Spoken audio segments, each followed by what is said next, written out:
Welcome to the Steel Birds podcast, starring your hosts Corey King and Harry Brockington IV, aka Brock. What's going on, man? What's up, man? How goes it? Man, we made it. Training camp season, so Yeah, it's going real good. The real Hard Knocks is around the corner. Right, It's training the camp. real Hard Knocks. Yeah, Off season one is better. If y'all haven't checked that out, yeah, that no, one it's is way good. better. It's good. Yeah. But yeah, no, it's exciting times. It's football is really back. It's gonna be an interesting season. So Definitely, stay tuned to Steelbirds podcast. We're gonna keep you updated, keep you locked in all year long. But yeah. So today we are going to, just talk about what we're hearing at a training camp, what we're seeing so far. It's only, I think the Eagles are like doing their third day of practice today, maybe. They've only had like 2 days, I think. I don't know about the Steelers. I think they're in the same boat. Two. We started a day after y'all. Okay, yeah. So training camp's just getting started. We're going to talk about that. And then we are going to discuss some like sleepers, who's going to like, show out this training camp. Someone you may not be thinking about who could pop off for the Eagles and the Steelers.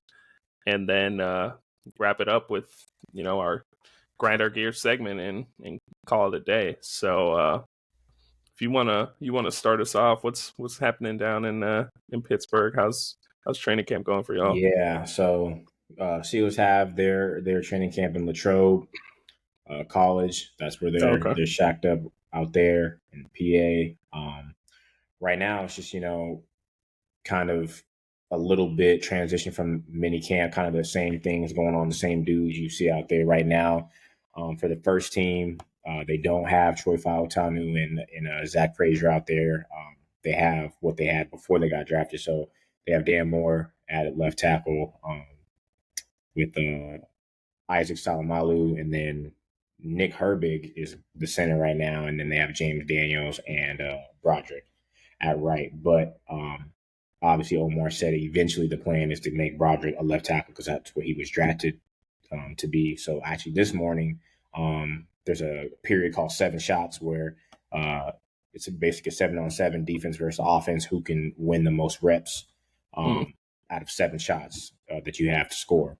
And so during that, Troy Fautanu was actually at right tackle and they had Broderick at left. So I think they're just kind of mixing it up. Also, probably knowing that media coverage is there, not trying to show their hand, but everyone probably obviously knows what the deal is with that.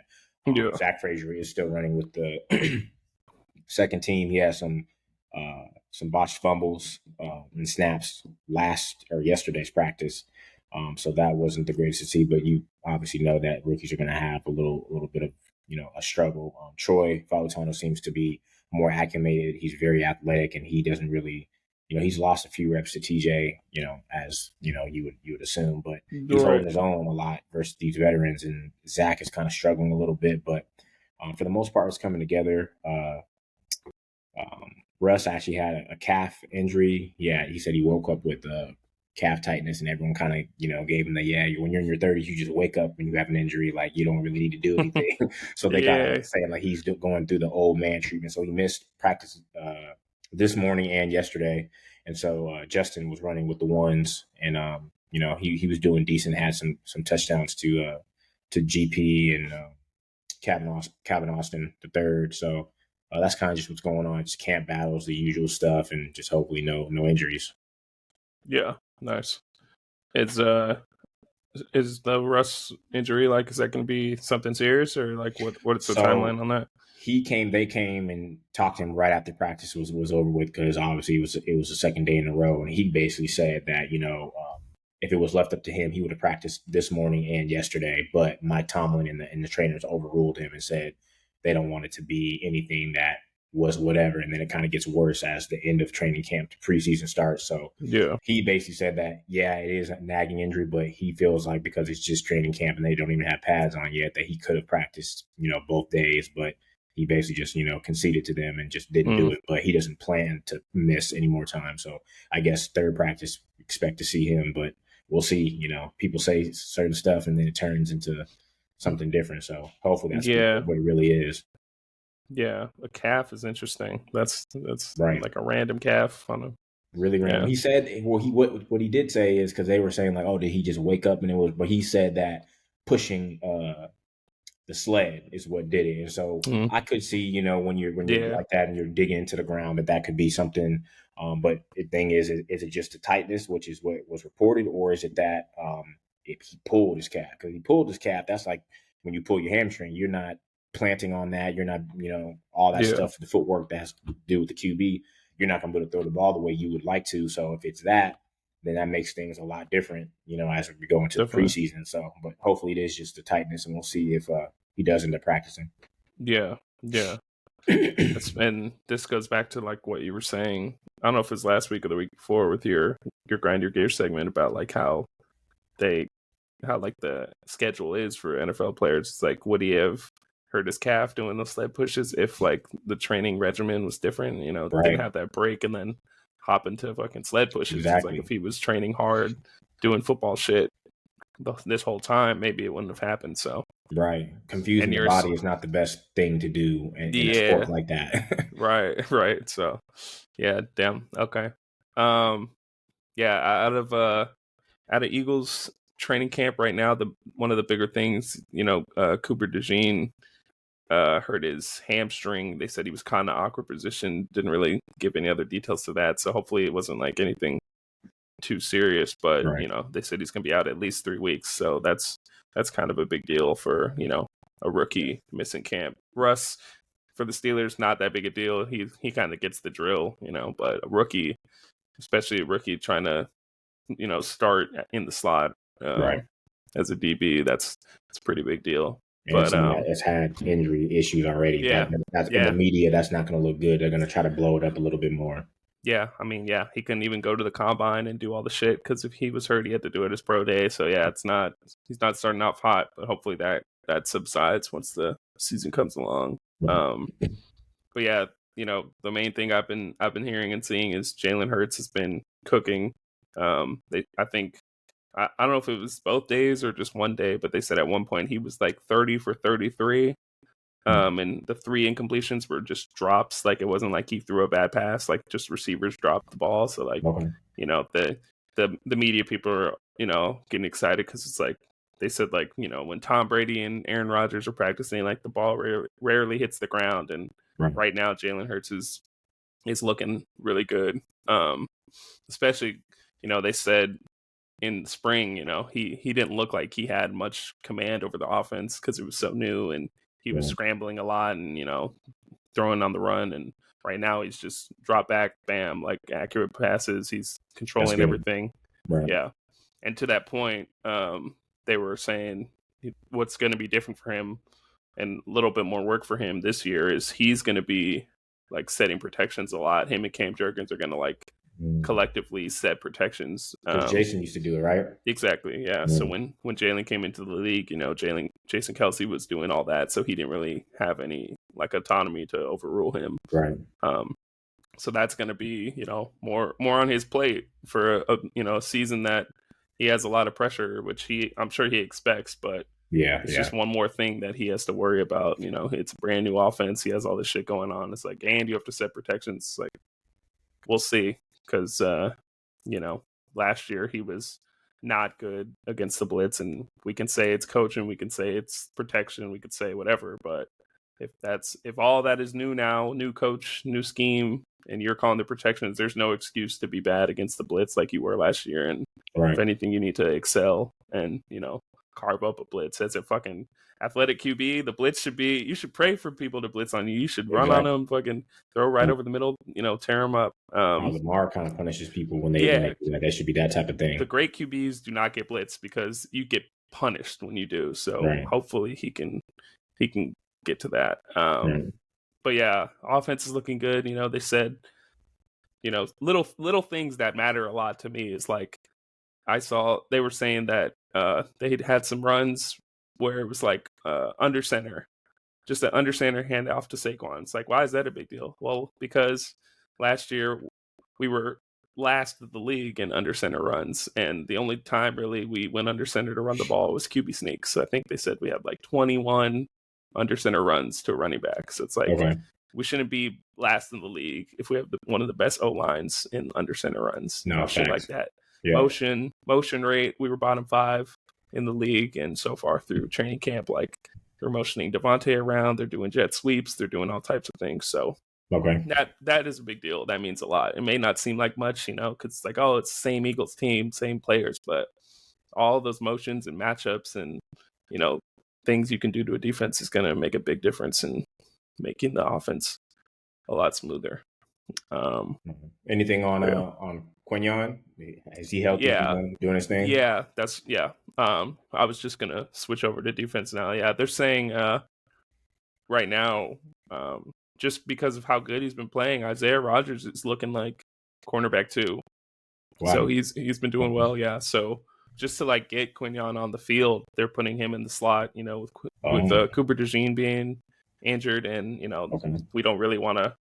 I think they don't really want to rely on Avonte Maddox, even though he's been kind of the slot the past few years, but he's been injured, and all the time. We have a first round pick who has the skills. So I think the plan right now is just to let him see if he can play in the slot and do his thing, because he has the ability to. And it's like, if you're going to be a cornerback 1 in this league, you're going to have to be able to follow number 1 receivers, and they could be in the slot, they can be on the outside. So he needs to learn. How tall is Isaiah Rodgers though? Isn't he like 5'9"? I think he's around there. Let me see. Because usually you just don't see like the guys that are that short like on the outside. So I was confused. Definitely, yeah. Like 5'10", 180 ish. Okay. Yeah. Well, if he's playing well, he's playing well. But that's interesting, obviously, because usually the guys that are under 6 feet aren't going to be on the outside. Yeah. Yeah, so Isaiah Rodgers has been playing well apparently, and good for y'all. It's kind of his job to lose, which is good to hear, because going into this offseason, that was one of my biggest concerns. I didn't think we were really gonna have anyone, depending on how the draft went. But now it looks like we got Isaiah Rodgers, Quinyon Mitchell, Cooper DeJean when he comes back, and then even Kelee Ringo is another guy who's been playing well. Yeah. Right. You guys got some depth now. That's what you want at that position. Yeah. And to that point, which is music to my ears, James Bradbury isn't getting any sort of meaningful snaps. He's been, they've been saying, oh yeah, we might throw him at safety. I don't even think they want to do that. I think, around the league, dudes are dropping like flies. I think most recently the Rams, one of their corners, tore his ACL. Yeah, he tore his ACL. So I think teams might get desperate come closer to the end of training camp. If you're like in a kind of win now mode, it's like, why not try and trade for James Bradbury just to have somebody out there, a veteran, something, try and help a young team or a team that's, kind of on the cusp of, whatever playoff team. So yeah, that's good to see, because I don't want them out there, especially if we got young dudes who are playing well and doing their thing. But yeah, that's generally what's going on in Eagles camp. What else was I gonna say? Oh, lastly, another thing that kind of concerns me is Vic Fangio talked about like the D line after, I think, the second practice, and they were asked about Bryce Huff, and they were like, can he be like a 3-down, player, because he was kind of just a pass rush guy previously, and he was like, well, he's not there yet, but we think he can be. And now it's like, oh God, like every year I never had to worry about the Eagles defensive line, but now it's like we have an edge who we don't know is the 3-down player. We have Nolan Smith, who, barely touched the QB last year. We have, BG is on his Kobe retirement tour. Fletcher Cox is gone. It's like we got to rely on second-year player Jalen Carter to be like an all-pro for us to really cook. And Jordan Davis, who is kind of on his last strike here, has to have a good year. So it's just like, oh man, it's like these young guys have to step up. We're gonna be in trouble, especially because how old is Bryce Huff? How old is he like 26? I want to say 27, maybe. I only ask because, like, what does he mean that he'll get there? Like, it's not like he's a rookie. Like he's already been in the league. you don't know if you can do that or not. That's kind of weird. Yeah, he's 20. He's 26. So it's just like, yeah, I mean, he hasn't had that role of being like a 3-down player yet. So I guess he's still figuring it out. But yeah, that's not great to hear from your No. defensive coordinator who doesn't bullshit. Like, he's gonna say what he means and means Right. what he says. He's not one of those guys who's fucking talking in riddles. So right, Mike Tomlin. Yeah. Yeah. So we'll fucking see, man. We shall see. But yeah, let's hop into grind our gears. Or no, I'm sorry, our sleepers. Hop into sleepers here. And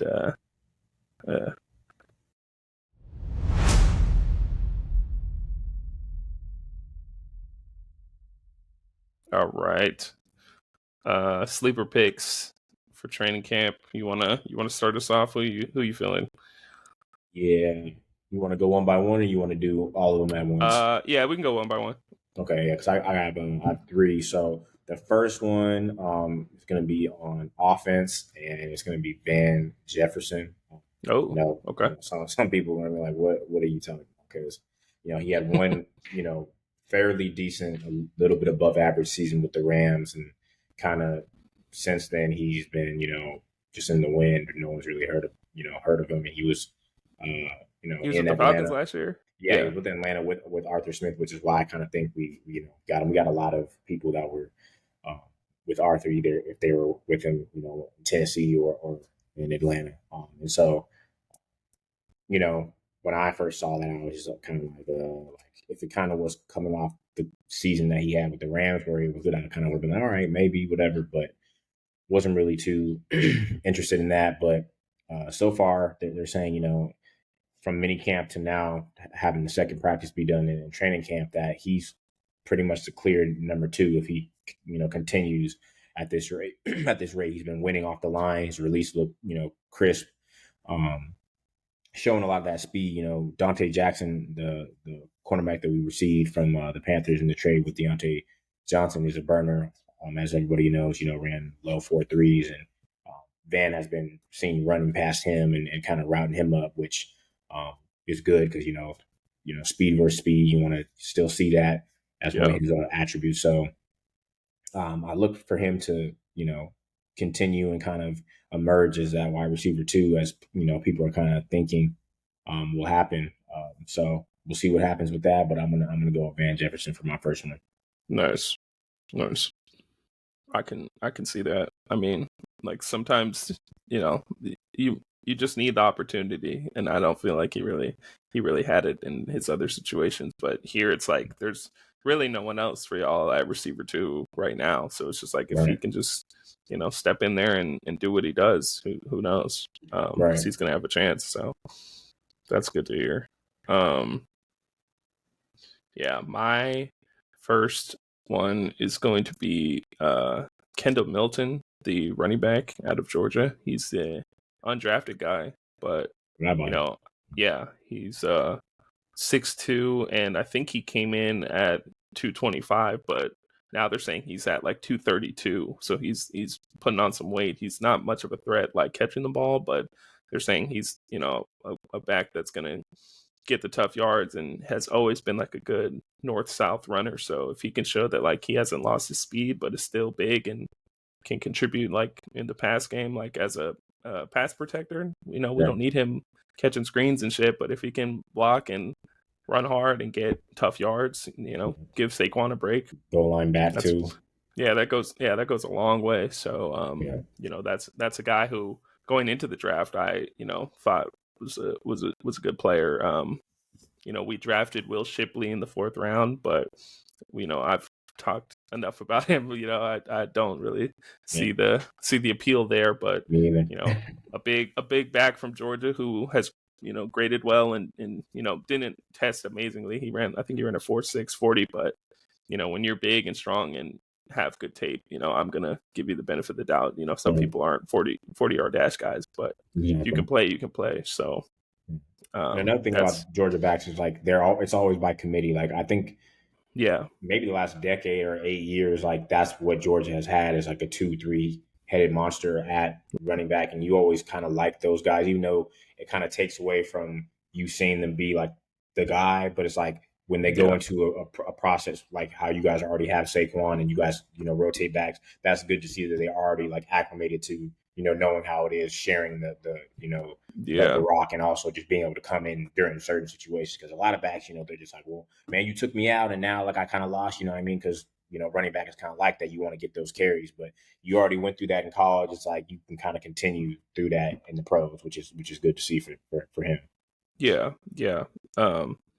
Yeah, like even most famously, I feel like that 2017 or I think 2018 season when Nick Chubb and Sony Michel, like, that was like the main Georgia duo that everyone was like a fan of. But then Sony Michel got drafted in the first round. People were like, well, it should have been Nick Chubb first because he's better. But like they both played so well, it was like up for debate. Exactly. But yeah. So hopefully he gets a chance, like once the pads come on, especially to really show like what he can do. Because right now, and you're just in helmets, everyone looks fast and everyone's flying through holes. But once the pads come on and we do some live tackling, we're going to see who's about it or not. Right. Yeah. So yeah, that's my first one. Who you? Okay. What's your second? So second, we're going to flip to defense. Our second, third round pick out of North Carolina State, Peyton Wilson, linebacker. Everyone's been kind of, and there's a reason why, even though he was, revered as the number one linebacker in the country, broke a lot of tackling records at North Carolina State, played the best ball as a linebacker in that era for that team. But, people were, kind of speculating why he had like a third or fourth round grade, and then he ends up going to the third round. But it was because of injuries. He had a shoulder surgery that kind of plagued him his first year. Then he had knee injuries. He actually doesn't have an ACL. He had to, have that removed. So right, I remember that. Yeah. Right. So people kind of, and he's a guy that ran 4.4 at the combine, and it's considered a speed guy. And people are like, well, okay, that's kind of impressive that he's had those injuries, but he's still able. He showed up at the combine and did that. But is that just him going through the drills? Is it going to translate, and is he going to be able to stay healthy? Well, so far, rookie minicamp, and now, the 2 days in training camp, he's been looking really good, really, flashing with his speed. Dude is 6'4", so he's a big guy too. But he doesn't play that way. He's kind of, they're saying he's kind of playing like a guy that's 5'11", 6 feet. He's flying around and he's kind of getting the defense a lot faster than most rookies. So that's really, good to see. I really didn't feel like he would be anywhere close to maybe be in that starting rotational role. I felt like he might be, it might be a learning year for him, especially if, any of his injuries kind of lingered on him. But now it's kind of looking like he could very well be in the rotation with the starters, and then he could be our dime starting linebacker. So that's a guy that I know no one really kind of felt would be stepping onto the scene as possibly a starter or just having a breakout season, but that's what it's looking like for him. And so hopefully that just continues and that he can also just, stay healthy. Yeah. No, that's good to hear. That was someone coming into the draft that, I was kind of hoping the Eagles were looking to get, because they needed all the linebacker help that they could get. So yeah, I definitely am not surprised that he's doing his thing right now to start off camp for y'all. Yeah, for me, the second, my last, because I only got two really. My second one, also on the defense side of the ball, is Jalix Hunt, the defensive end. He coming into the draft, he was a guy that like people were, weren't really sure on because he played against like lower competition, but he dominated. But they said like in his early days he was like a DB, but then he switched at the end, and it's just like that's just kind of a weird transition. But as of the second day of training camp, people are saying that he stood out. Like he has a really high motor. Tight ends out there like trying to chip him in pass protection, and it's doing nothing to slow him down. Like, which is good to see. Again, we're in helmets and shorts, but still, if people are trying to block him and he's still getting there, getting to the quarterback, making noise and standing out to right. Beat reporters and people who know ball. It's like it's not nothing. So hopefully he keeps developing, and if he was kind of someone that people thought Vic Fangio kind of handpicked, Okay. like he wanted on his roster. So if he's doing his thing, that's going to be huge. Because like I was saying at the beginning of the pod, like this is the first time in a long time I'm kind of concerned about what our defensive line is going to be. So if we have someone who can just help ease my thoughts and worries early, that would go a long fucking way. Yeah. But yeah, that's that'd be nice if he could be a breakout star. Because sometimes like dudes like a Max Crosby, like okay, he had some issues off the field that might have made people think that he wasn't going to last. But like, oh, the talent is there, but what can we see? And then now he's like one of the best pass rushers. And if that could happen for you guys, it's like, all right, well, the Eagles did it again. They now have a fortified defensive line or whatever, and so that would be great if he could be a tandem with Bryce Huff and the rest of that crew. But yeah, hopefully he's able to carve out a role for himself and do that. Definitely. What's your last sleeper here? Yeah, so my last sleeper here is going to be on defense again, undrafted free agent Beanie Bishop from West Virginia. He was a guy that I was hearing about kind of at the end of the draft, and then I saw like a list of possible undrafted free agents that the Steelers would be looking at, but I thought that he would get drafted in the later rounds because his tape was really good on the outside, but he played a lot of slot, and I knew the Steelers needed a slot corner. And then I saw, maybe an hour later that we had picked him up. So I was like, all right, that's interesting. And so then leading into OTAs and minicamp and all that, they said that, he not only was playing well, obviously shorts and t-shirts, but he was always trying to be the first one into the building. He was leaving notes on Terrell Austin's desk, like, playing around with him, saying like, I beat you to the facility again. Like I'm here before you, trying to obviously build relationship with the coach, but obviously just being that guy that he's undrafted, but he's getting there first. He's, watching film when nobody else is there. And so obviously that mindset going into it is what you always want to see with a player. But sometimes they're just like, a guy that maybe will transition to being a coach or a scout like that because they just know the game, but maybe the talent's not there. But it's kind of showing on the field as well. Right now he's running with the ones for CB3 in the slot, and he's been doing good. He had a lot of broken passes today versus Calvin Austin III, which is a speed guy, 4-3 flat guy. So it's really good to see that he's keeping up with that. But he was a guy that was like on alert to be better than where he was, undrafted at, but didn't think that he would be an immediate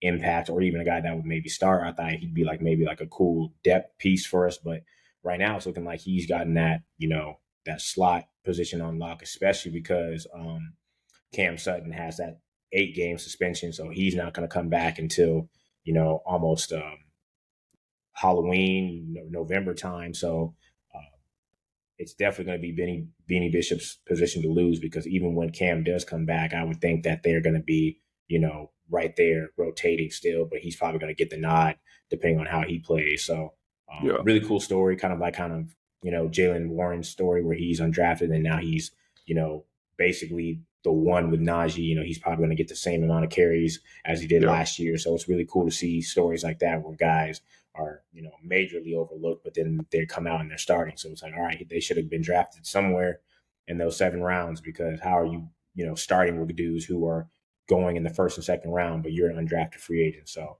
I like to see stuff like that, and hopefully he just continues throughout training camp to keep that starting role. Nice. Yeah. Well, that's all we got for sleepers. I'm sure as training camp comes along, we'll see how our guys are doing, and there may be some new players who step up and show out. So we'll definitely keep tabs on it. But yeah, if you're ready, we can hop into grind our gears and wrap this thing up.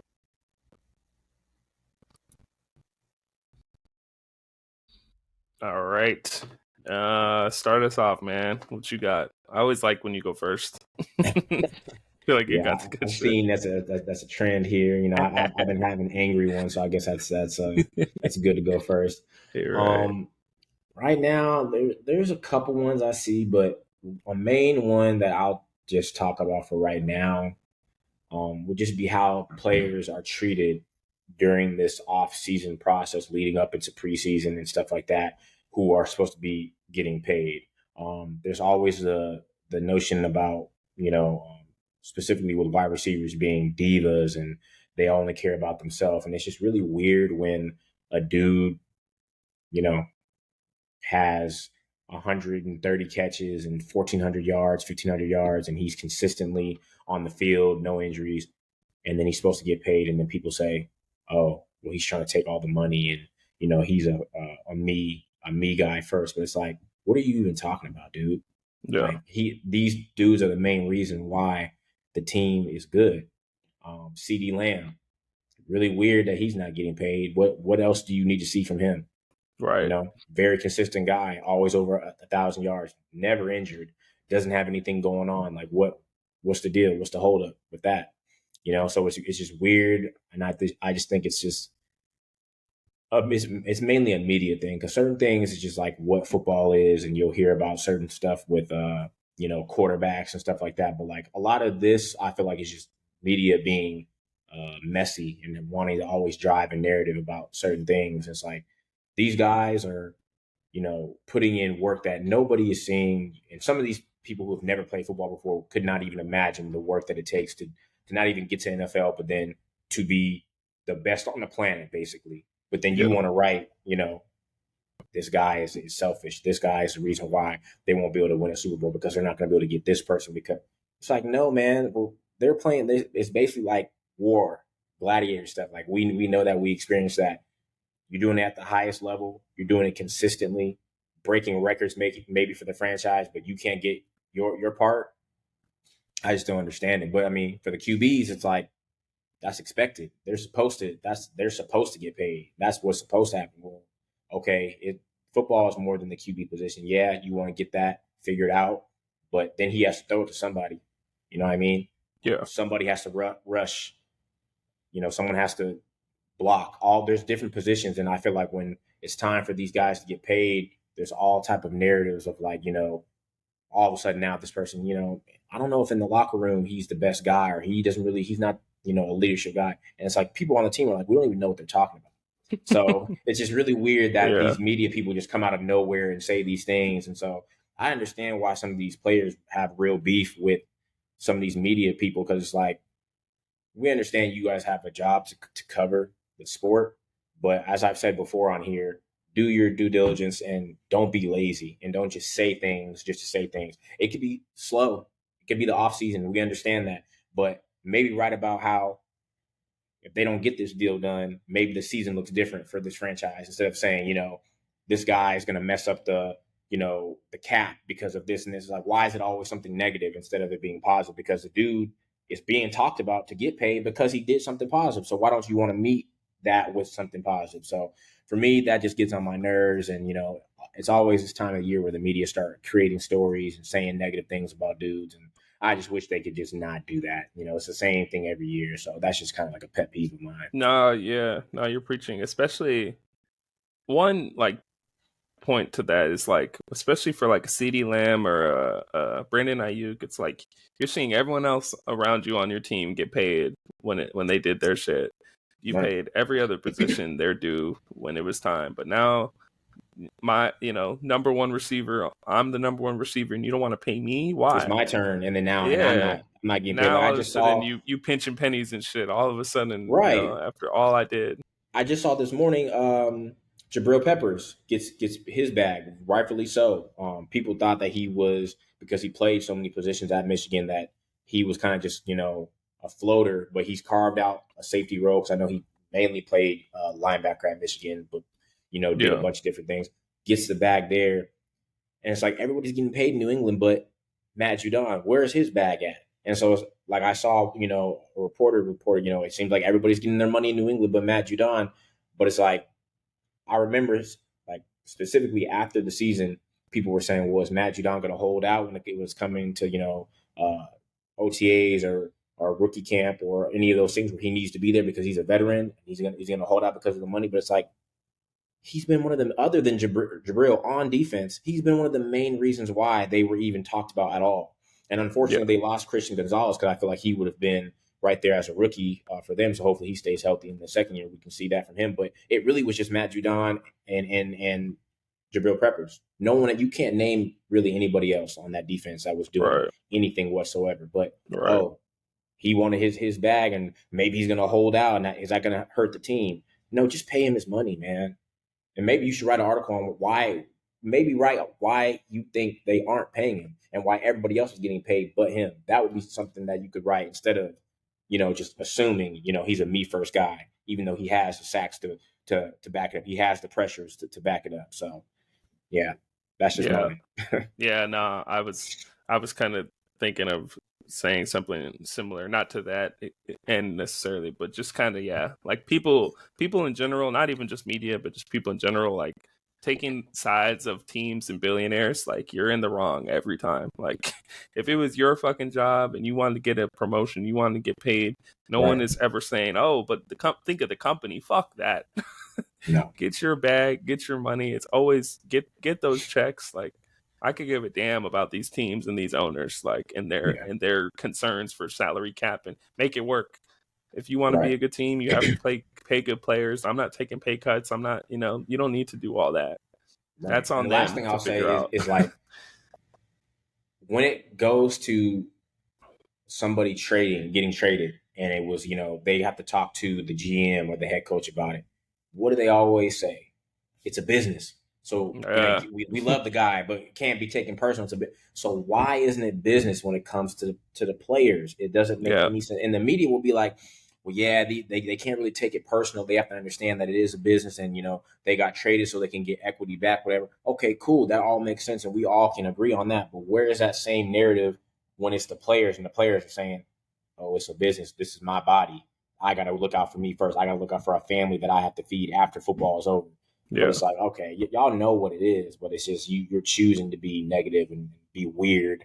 I'll say about that. So no, it is weird. That's what I've never understood. People like aligning themselves with the billionaires, and it's like you have a better chance being homeless than being a billionaire. Like you need to recognize which side you're on, right? And like align accordingly. Because I was just gonna say, like to your point, I was gonna talk about that, and then say like the stuff with Saquon this whole offseason with the in-season Hard Knocks or the off-season Hard Knocks, you're starting to see like everything Saquon said was true, but after one episode, people want to jump on him. Then the next episode, they're like, oh, actually, he's kind of vindicated. It's like, yeah, maybe just don't believe the team and the GMs and the the media and try and just listen to what the guy's saying. When has Saquon ever been like a diva, dishonest, attention-seeking type person? It's like, why would he make all this shit up? But it just goes to show like how again, like how shady the business can be. Like you said, the business is the business, but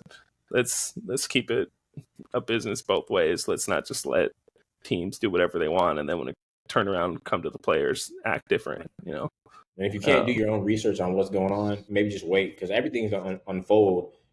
The truth is always gonna come to light at a certain point. And I feel like Saquon, to your point, handled that situation very well. I saw people, because I follow him on Twitter, I saw people quote tweeting his tweet saying, "No, man, we did offer you a deal and you just didn't want to take it. And now on top of that, you wanted to go to a rival." It's like, I don't know if you read that to yourself and like understood how dumb that you sound by saying we offered you a deal. How do you know that? How do you, and you're telling the dude who's in the building, no, dude, like you declined the deal, and it's like, you look dumb doing that. And I actually like when certain athletes come after those people and be like, yeah, for real, tear his ass up. you really need to, because like, how do you know? And then to your point, after the episode where they jumped on him even more about, and then he tried to lie about it. And then the next episode after that, it's like the whole time you kind of could tell that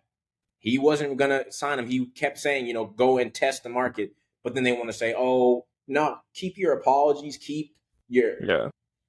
Honestly, all you got to do do your own research, and if what you are looking for doesn't come up in that, just wait.